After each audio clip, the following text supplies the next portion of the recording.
voudrais saluer. Voilà. J'adresse de vive voix un gentil bonjour à chacun de vous. Que puisse le Tout-Puissant Dieu nous garder, nous assister tout au long de la journée. Qu'il nous accorde sa joie et sa paix qui sont indépendantes des biens matériels et financiers. On peut ne pas avoir l'argent et expérimenter cette joie. On peut ne pas avoir un compte garni et l'expérimenter. On peut même être dans les problèmes et expérimenter la paix intérieure que Dieu nous donne. Alors, qu'il en soit ainsi pour chacun de nous. Toutefois, je voudrais vous présenter mes excuses, comme j'en ai l'habitude, pour ma prise soudaine de parole, car elle pourrait vous perturber inévitablement. Je m'en excuse beaucoup. Je suis M. Déa. M. Déa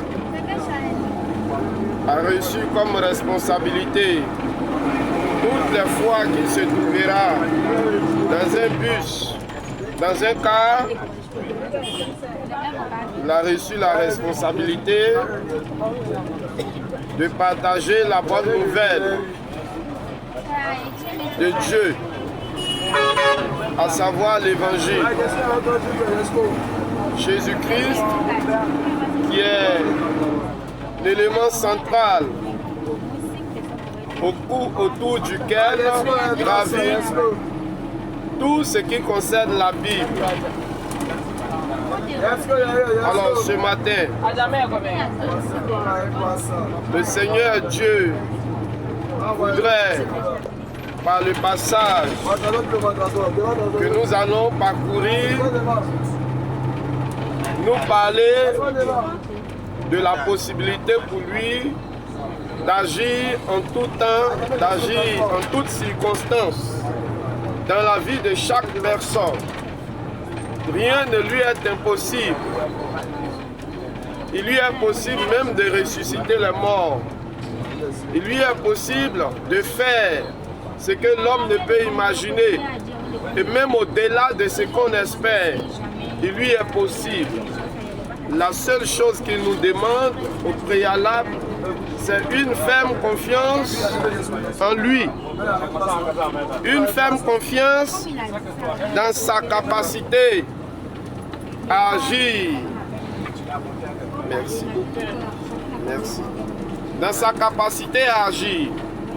Et pour étayer ce thème, pour étayer cette thèse, nous allons plonger notre mémoire ou bien nos regards dans un livre de la Bible, précisément le livre de Jean, le chapitre 11. Je vais donner le contexte dans lequel le récit a été fait. Il était question d'une famille d'accueil de Jésus durant sa vie terrestre. Et cette famille était composée de 3 figures majeures en termes de personnes. Il y avait 2 femmes, l'une du nom de Marthe et l'autre du nom de Marie. La 3e personne se nommait Lazare.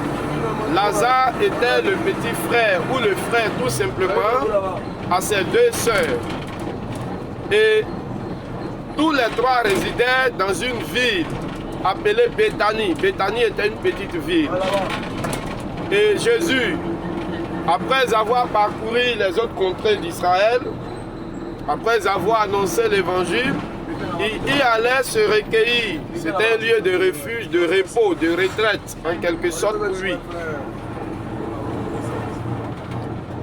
Et donc Jésus avait même une chambre qui lui était vraiment dédiée. En tout cas, il était très bien reçu dans la maison de Marthe et de Marie à Béthanie, à Béthanie. Alors voici qu'un événement va arriver dans la vie de cette famille.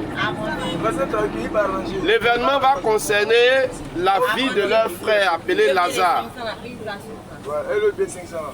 Ceux qui ont la Bible, vous pouvez déjà prendre, hein, c'est Jean le chapitre 11. Là, vous faites la lecture à partir du verset 1. Vous verrez ce que je suis en train de dire. Et arrivé là-bas, Jésus était en mission, loin de Béthanie, dans une localité éloignée de Béthanie. Et l'on vint lui donner une mauvaise nouvelle. De manière publique, étant aux côtés de ses disciples, on lui a dit: Seigneur, Lazare, celui que tu aimes, celui chez qui tu passes tes retraites, il est gravement malade, il est sur le point de mourir. Et cette délégation est venue pour te faire appel, pour que tu ailles prier, pour que tu ailles faire quelque chose pour ne pas que Lazare meure. Jésus étant omniscient, Dieu, ayant reçu cette information, divinement, il savait déjà qu'en réalité, Lazare dont il était question ici n'était plus vivant, mais il était mort. La maladie l'avait déjà emporté. Et les gens le pressaient de part et d'autre. Seigneur, il faut aller prier pour lui, pour ne pas qu'il soit tard. Jésus leur a dit: Lazare, notre ami, il est mort. Ce n'est pas la peine de me fatiguer. Mais bien avant cela, il a dit une chose. Quand on le pressait, il a dit: la maladie pour Lazare, de Lazare, c'est pour la gloire de Dieu. Et là, Jésus, au lieu de partir précipitamment, il a passé encore 1 à 2, voire 3 jours dans l'endroit où il était. Ça veut dire tout simplement qu'aux yeux des hommes, Jésus ne faisait qu'empirer la situation. Au lieu d'aller traiter le patient, le malade, Jésus préfère rester dans son long séjour, prolonger encore son séjour. Et à un moment donné, Jésus a dit à ses disciples: notre ami Lazare est mort. Les uns et les autres avaient commencé déjà à pleurer. Et il leur a dit une chose. Il dit: la mort de Lazare est pour la gloire de Dieu. La mort de Lazare a eu lieu pour que la gloire de Dieu soit manifeste par la personne physique de Jésus de Nazareth. Et Jésus va leur dire: allons, il dort, je vais le réveiller. En réalité, il ne s'agit pas d'un sommeil, mais il s'agissait de la mort. Lazare était mort. À l'arrivée de Jésus, Lazare était mort depuis 3 jours, il était dans le tombeau. Il puait, il sentait. Lorsque ces 2 sœurs aperçurent Jésus, elles se mirent à pleurer. Seigneur, si tu avais été là, notre frère ne serait pas mort. Voici que tu es venu déjà tardivement. Il est déjà dans le tombeau depuis 3 jours. Jésus leur posait une seule question: où l'avez-vous mis? Les uns se moquaient de lui, on disait: Jésus commence à délirer, il commence à perdre la raison. Que va-t-il faire avec un cadavre? Il se croit tellement tout puissant qu'il ose penser qu'il peut faire quelque chose pour un cadavre. Le sort du cadavre est déjà scellé, on ne peut plus rien faire pour lui. Mais Jésus a insisté, il a dit: où l'avez-vous mis? La sœur a dit: Seigneur, voici son tombeau là-bas. Et pendant qu'elle pleurait, Jésus lui dit: il faut croire en Dieu, aie la foi en Dieu. Ne t'ai-je pas dit que si tu crois, tu verras la gloire de Dieu? Arrête de pleurer. Elle a retenu ses larmes. Et Jésus lui dit: je suis la vie et la résurrection. Celui qui croit en moi ne mourra pas. Et comme il sait qu'il y a une possibilité que celui qui croit en lui meure, il a ajouté: même s'il meurt, je le ressusciterai. C'est-à-dire, il a dit au préalable qu'il est la vie et il est la résurrection. C'est lui qui donne la vie, Même quand la vie a disparu, qu'il y a mort, c'est lui qui peut redonner encore la vie à l'être décédé. En ce sens-là, il dit qu'il est la résurrection. Et Marie va lui dire, Seigneur, je sais que tu es la vie, tu es la résurrection. Je crois qu'au dernier jour, tu pourras ressusciter mon frère Lazare. Jésus lui a dit non, il n'est pas question des derniers jours. Je vais le ressusciter maintenant parce que je suis le maître des temps et de toutes circonstances. Et il a dit, conduisez-moi au tombeau. Les gens avaient commencé à se moquer de Jésus. Jusqu'à ce qu'on dit qu'il est tellement fou qu'il ose nous demander même d'ouvrir le tombeau. Mais attends, son délire dépasse maintenant les limites. Lorsque le tombeau fut ouvert, pendant que les gens se moquaient, d'autres même les plus courageux l'injuriaient. Voilà, on disait qu'il est vraiment devenu fou, il a perdu la raison. Jésus n'a pas regardé à tous ceux qui se moquaient, qui préjugeaient, non. La Bible déclare qu'il cria d'une voix forte.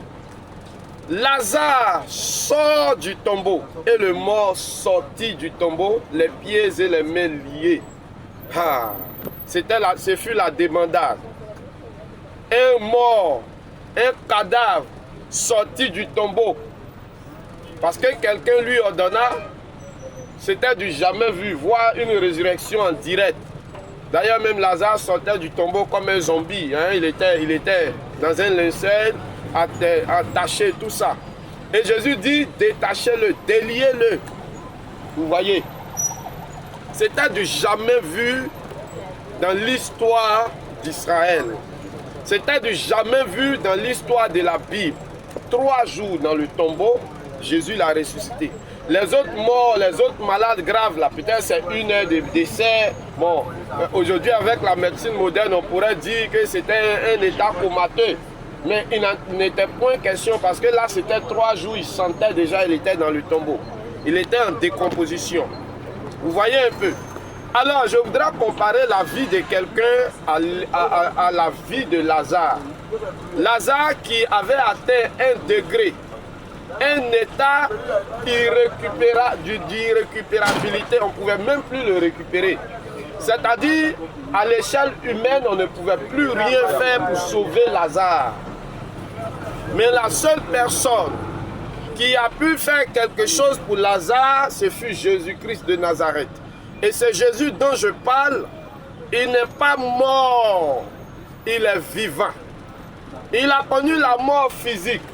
La Bible déclare qu'il a été mis dans le tombeau le 3e jour pour attester ce qu'il avait dit à ses disciples, aux Juifs. Il avait dit à ses détracteurs, détruisez ce temple, en 3 jours je le rebâtirai.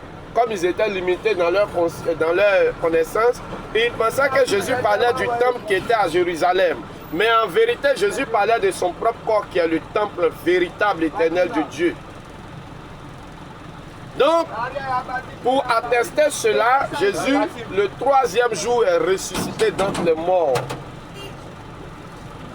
Alors, Jésus-Christ de Nazareth est vivant. La Bible déclare qu'il est monté dans les nuées, entouré des anges, après sa résurrection. Pendant 40 jours, il enseignait à ses disciples, à ceux qui le suivaient. Il leur apparaissait dans des endroits divers. Il leur parlait de plus en plus du royaume, des choses qu'il n'avait pas dites quand il était encore là dans sa première phase de son ministère. Jésus est vivant. Je ne connais pas ton problème, mais la seule chose que je te demande, il faut avoir foi en Jésus-Christ de Nazareth. Et il faut faire confiance en Jésus de Nazareth. Tu as un problème de santé, il faut tourner tes regards vers Jésus. Même si la médecine dit ton mal est incurable, c'est un cancer diagnostiqué, il est fort probable que dans 6 mois, dans 1 an, tu trépasses, le cancer te tue. Le cancer est raison de toi. Je suis en train de te dire une chose. Les hommes ont prouvé leurs limites, leur incapacité lorsque Lazare était mort. La médecine aujourd'hui a prouvé ses limites. Mais Jésus-Christ c'est là qu'il va entrer en scène dans ta vie si tu tournes tes regards vers lui pour lui faire confiance. C'est un problème, je ne sais pas quel type de problème, difficulté tu traverses, avec lequel tu luttes depuis des années, des mois, des échecs répétés. Un cas de stérilité, je ne sais pas, c'est Dieu qui sait, toi aussi tu sais, mais je suis en train de te dire une chose. L'orientation que je te donne, tourne tes regards vers Jésus-Christ de Nazareth. Il agira dans ta vie. La Bible dit que la main de Dieu commence là où la main de l'homme est limitée. Là où les hommes disent, on n'en peut plus, ce n'est plus possible, c'est impossible. Jamais dans le monde, l'on a vu un tel cas être résolu. C'est en ce moment-là que Dieu se prépare à rentrer en scène. C'est en ce moment que Dieu se prépare à rentrer en scène dans la vie de quelqu'un. Tourne tes regards vers lui. Matthieu 11, 28, dont je parle toujours, nous dit: venez à moi, vous tous qui êtes fatigués, vous tous qui êtes chargés, vous tous qui êtes limités, vous tous qui êtes incapables, déchus, désespérés, déboussolés, désorientés. Venez à moi et moi je vous donnerai le repos. Déposez à mes pieds vos fardeaux. C'est l'échec. Tourne tes regards vers Jésus.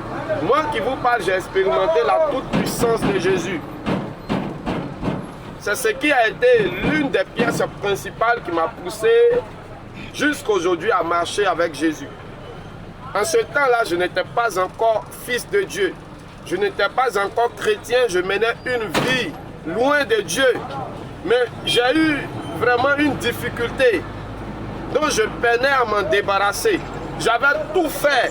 J'avais épuisé tout ce qui était à mon pouvoir. Rien ne marchait. J'étais devenu dépressif. À la limite même, je pensais au suicide. Et dans mon désespoir, dans ma détresse, j'ai adressé une prière à Dieu que je n'avais jamais prié véritablement. Et Dieu, si tu existes, il faut faire quelque chose pour moi. Sinon, mon cas là vraiment me dépasse. Les parents, c'est écoutant cette prière du pauvre pécheur que j'étais, Dieu m'a écouté, il est venu me libérer. Je vais descendre tout à l'heure après la gare. Il y a une gare ici, routière là. Je vais descendre. Mais je vous encourage. Je ne connais pas ton problème. Je ne connais pas la situation que tu vis. Mais tout ce que j'ai à te dire, Dieu a à te dire, il faut tourner tes regards vers Jésus-Christ. Il faut tourner tes regards vers Jésus. Lazare était mort, Lazare était irrécupérable. Lazare, sa famille n'espérait plus rien. Mais du rien, Jésus a fait quelque chose. Voici la parole que Dieu avait pour toi ce matin. Que le Seigneur te bénisse, qu'il te donne la paix, la joie, la protection. Mais souviens-toi qu'il t'a dit, il est prêt à intervenir dans ta vie. Oui. Oui. Tourne tes regards vers lui. Seigneur, je voudrais te rendre la gloire. Béni sois-tu, Père de gloire. Merci pour ce quart. Merci pour ces occupants. Merci pour toutes ces personnes qui ont saisi avec foi l'appel que tu leur as lancé, à savoir tourner leur regard vers toi lorsqu'ils sont au bout du fil, lorsque rien ne va plus, lorsque l'on est désespéré. Père, je rends gloire à ton nom parce que tu les visiteras par le Saint-Esprit. Au nom de Jésus-Christ, Amen. Alors,